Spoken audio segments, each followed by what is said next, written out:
Muito bem, meus amigos do Independente, hoje uma entrevista simbólica, né? Porque há 1 ano e 3 meses nós estávamos iniciando o nosso projeto. A primeira entrevista foi com o professor Gabriel Prioli. Nós estamos repetindo essa entrevista justamente para mostrar esse crescimento do nosso site. Obrigado, professor, por nos receber aqui na sua casa. O que o senhor acha? O senhor esperava que a gente ia voltar aqui para contar sobre esse crescimento, sobre esse projeto?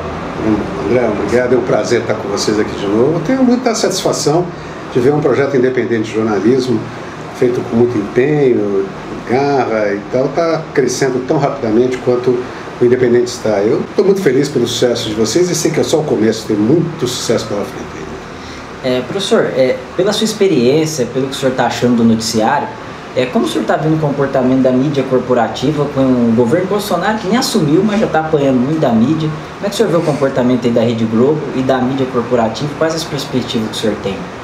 Eu acho que a mídia está tateando o terreno, né? Está tentando se relacionar com o governo, que é um governo bastante diferente de todos os outros anteriores, porque nenhum dos governos anteriores tivesse ele a orientação política que tivesse, mais conservador, mais esquerda.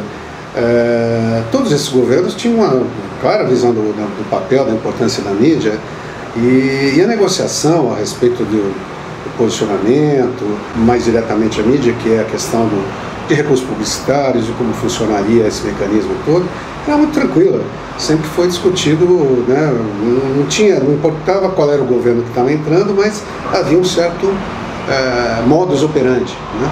Agora nós temos uma situação completamente inédita na história da política e da mídia do país, quer dizer, que é um governo que se elegeu através das redes sociais, a meu ver de manipulação das redes sociais, a parte do uso competente que teve até um determinado momento, dentro da campanha eleitoral, um uso irregular das redes sociais, com formas de financiamento que já estão mais ou menos identificadas, mas deveriam ser melhor apuradas e punidas, porque houve transgressão da lei eleitoral.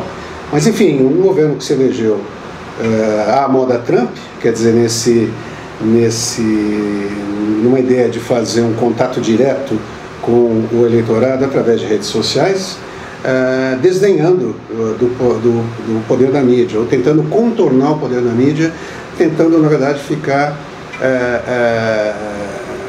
independente, livre de qualquer vinculação com a mídia. E, inclusive, com uma posição hostil em relação à mídia, no sentido de caracterizá-la como uma usina de fake news, de produção de mentira, como se não fosse esse próprio governo e esse próprio grupo político que chegou ao poder agora, ele para a maior usina de fake news e de mentiras que já se viu na história política do país.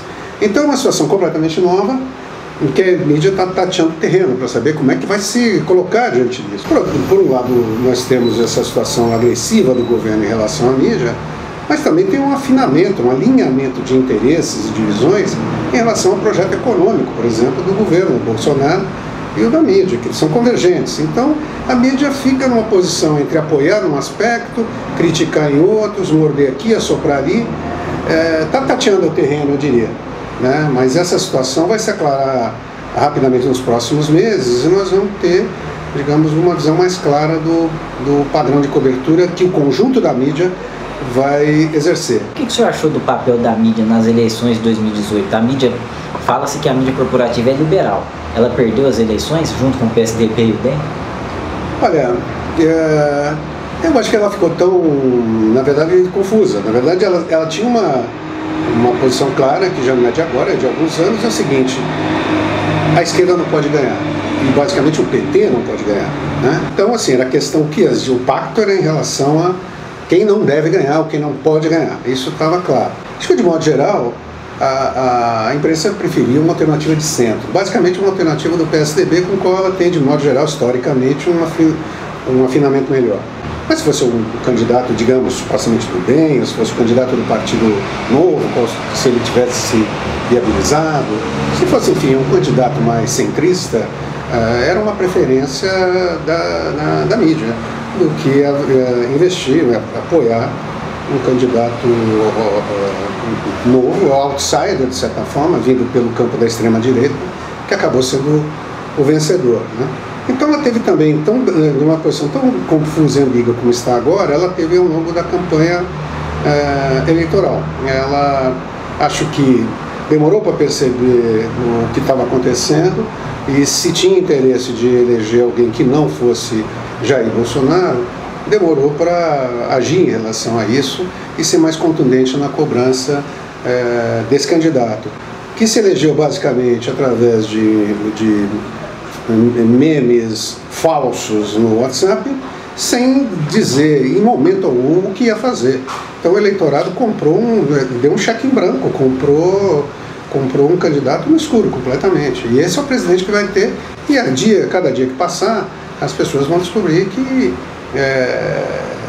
o projeto dele não pode não bater exatamente com os seus interesses. Eu acho que isso vai ficar muito claro.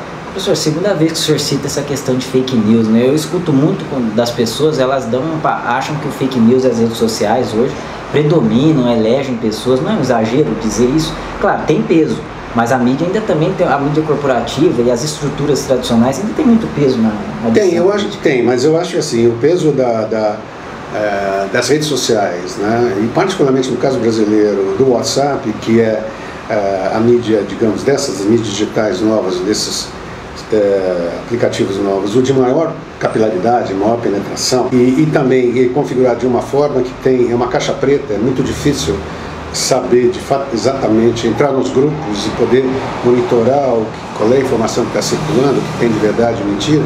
Quer dizer, controles que já é possível fazer no Facebook, e o próprio Facebook fez, a meu ver, de forma insuficiente, mas fez alguns controles, isso ainda é impossível ser feito no WhatsApp. Então tem um enorme peso, mas isso não funcionou sozinho, funcionou combinado com uma cobertura da mídia, né, que a gente sabe que historicamente nos últimos anos vem fazendo uma campanha incessante de demolição da imagem pública do Partido dos Trabalhadores, especificamente, do projeto político-econômico da esquerda para o país, né, um projeto desenvolvimentista. Tudo isso vem sendo há alguns anos bastante demolido, né, impiedosamente demolido. E isso aconteceu também durante o período eleitoral. Então esses dois fatores se combinaram, né, e produziram conservadores que já estão postos na sociedade, né? Exatamente, que afloraram e tal, e não foram devidamente, quer dizer, uma série de valores que conflitam com os direitos humanos, né, que é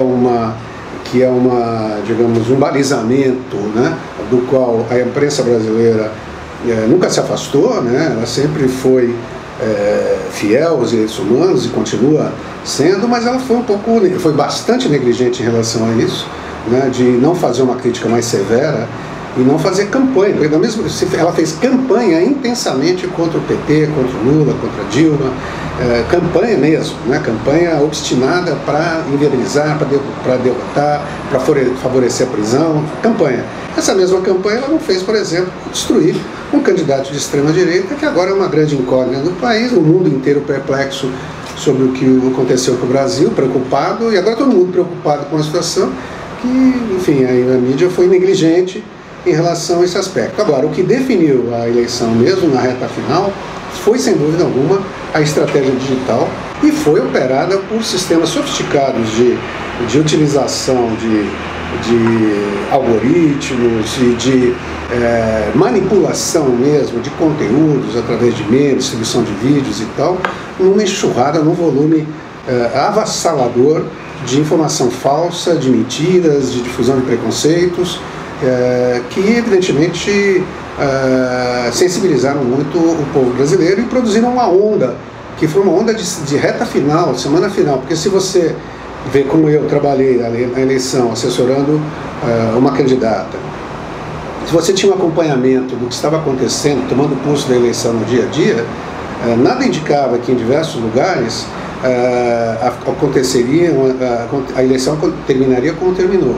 Não só com a eleição do Bolsonaro, mas com dezenas de candidatos apoiados por ele, para governos, para o Senado, para a Câmara Federal, em todo o país. Esses candidatos, há 3, 4 dias antes do pleito, não estavam liderando, estavam lá atrás. E de repente veio uma onda impressionante que impulsionou não só ele, como todo mundo que ele apoiava. Isso aconteceu no Brasil inteiro. né? Então, e essa onda certamente foi impulsionada através de redes sociais, num processo que, a meu ver, carece de um aprofundamento maior e macula o resultado da eleição. A meu ver, é uma eleição bastante contestável, se não ilegítima mesmo, pelo processo absurdo de manipulação que houve na reta final.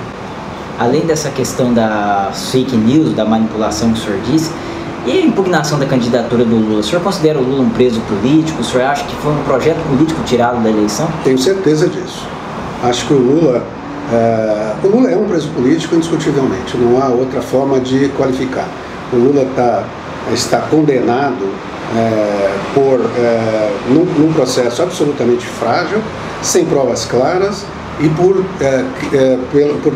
crime indeterminado. Quer dizer, o próprio Poder Judiciário que o condenou não explicita quais aqueles atos de ofício criminosos que ele teria praticado como presidente e que deveriam ter levado à prisão, seja pelo aspecto seja pelo apartamento do Arujá, sítio de Atibaia. Então tudo isso em troca desses supostos benefícios, que nada aparece em nome dele, objetivamente, portanto não teve propriedade, ele teria ele teria praticado atos de ofício e benefício de A ou B, ou financiador, e esses não foram aclarados. Então, obviamente, houve uma intenção deliberada de excluir o Lula, especificamente, como candidato, e o PT, como partido, da disputa presidencial, e impedir que eles retornassem ao poder pela 5ª vez consecutiva, como muito provavelmente conseguiriam, dada a popularidade e o prestígio do presidente Lula no país. Nós já falamos bastante dele, né, o presidente eleito. O que o senhor acha do Jair Bolsonaro como fenômeno político, das ideias dele? O que o senhor acha? Uma lástima, né? Um homem antidemocrata, um autoritário, um homem que tem aversão aos direitos humanos, um homem que tem como seu principal herói um torturador bárbaro, né? Um homem capaz de levar crianças a sessões de tortura da sua própria mãe. Esse é o ídolo de Jair Bolsonaro, e esse é um homem que acha que a ditadura militar foi necessária e que acha que deveria voltar, que era importante. É um homem que já falou que o AI-5 deveria ser reeditado. É um homem que se coloca frontalmente contra os direitos humanos, né? Então, sem etiquetar de qualquer ismo essa posição, é um homem que não tem compromisso com a democracia. Vai ser um governo persecutório da liberdade de imprensa e de expressão. Eu não tenho a menor expectativa positiva dessa futura gestão. Em tempos de ninguém solta a mão de ninguém, como é que o senhor vê essa reação da esquerda? Que avaliação o senhor faz dela neste momento e que perspectivas o senhor tem assim, para a esquerda como oposição? Acho que a esquerda está perplexa, todo mundo, aliás, está perplexo. É uma situação política inédita que a gente está vivendo no país, que, embora possa parecer uma restauração pelo voto do regime militar, com um outro formato de autoritarismo, ele tem características absolutamente novas e todo mundo está perplexo, tentando se situar em relação a isso. Até porque não é um fenômeno estritamente brasileiro, é um fenômeno universal, acontecendo no mundo inteiro, essa grande onda conservadora no planeta inteiro, impulsionada, digamos, por interesses do desenvolvimento do capitalista, e sustentado através dessa expansão frenética das tecnologias digitais e das redes digitais. Tudo isso está imbricado. Então a esquerda está perplexa, mas, a meu ver, ela precisa rapidamente sair dessa perplexidade e recuperar uma capacidade mínima de formulação. Eu acho que ela está muito reativa, ela está muito se lamentando demais, se lamuriando demais pelo resultado das coisas, está numa postura muito de denúncia do que já é, do que pode ser, que eu acho que é um papel que tem que cumprir, mas é um papel insuficiente. O que a esquerda precisa fazer é dar alternativas, é dar caminhos, é dar esperanças. Se o caminho não é esse regime, nós sabemos que não é, qual é o caminho e por onde iremos? Como vamos seduzir o povo brasileiro que se equivocou com como é que nós vamos seduzir esse povo para um outro projeto alternativo, que seja de liberdade, desenvolvimento, de inclusão, de democracia e de paz, em todos os sentidos. Como nós vamos fazer isso? Essa é a tarefa da esquerda, que está perplexa, dividida, com rixas internas e acertos de contas internos, o que é, acho meu ver, de certa forma natural para esse período imediato de derrota que teve. Mas nós vamos, a partir de 2019, vida nova, vamos em frente, temos um governo novo, nossa tarefa é nos opor de forma séria, consequente a esse governo e assegurar que o país tenha desenvolvimento, inclusão e democracia. Esse é o projeto essencial da esquerda, do qual ela não pode recuar e nem recuará nunca. E como é que o senhor vê essa questão da mídia independente? Que papel que ela vai ter nisso? Eu acho que ela tem condições de se consolidar nos próximos anos? Acho que ela está crescendo. Eu acho que a tarefa da mídia independente é a da profissionalização, da qualificação progressiva, né? Ser cada vez melhor e disputar algumas áreas do jornalismo e da produção de conteúdo informativo onde ela não tem se lançado muito, por falta de recursos ou mesmo por falta de ousadia. Eu acho que a nossa imprensa independente tem que fazer mais reportagem, ela tem mais que buscar informação, disputar com a mídia corporativa os espaços da produção da notícia, da matéria-prima original, a informação primária. Ela é muito uma mídia de análise, uma mídia de denúncia da própria arbitrariedade ou da forma como a mídia corporativa opera. Ela está muito nesse campo, no conjunto dos veículos, mas acho que tem muito a fazer. Ela tem que se qualificar, tem que combater, tem que oferecer matérias de melhor qualidade, enfim, ela tem que avançar. E eu confio que vai fazer isso cada vez mais, porque há um empenho coletivo e nós seremos testados enormemente nessa atividade. Eu acho, é o que eu diria, e tenho certeza que o Independente terá um papel muito destacado nesse trabalho. Professor, muito obrigado pela entrevista. Eu que agradeço a oportunidade, quero desejar a vocês muito sucesso nos próximos tempos e a nós todos brasileiros que nós possamos ter um futuro imediato, um 2009, de esperança, de construção. Por mais que estejamos agoniados, preocupados e tensos com o que vem aí. O que vem aí é um desafio, mas nós somos capazes de vencer esse desafio e temos a obrigação de enfrentar em nome da democracia, em nome dos interesses desse povo maravilhoso que nós somos e que nós amamos. Obrigado.